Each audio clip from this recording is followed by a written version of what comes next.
I'm going to show you guys how to use goniometer to measure the thumb flexion. So patient's going to be seated position.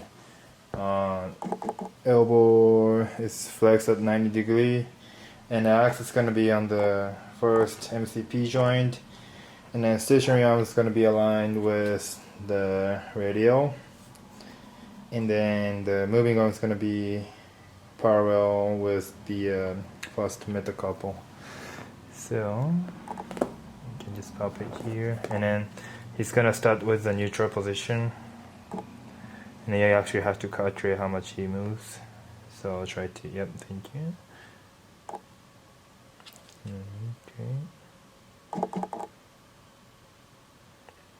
Okay, could you go back? Sorry.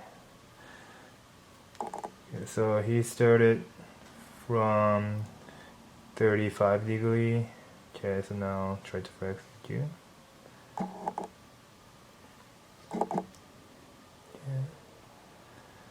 Okay, so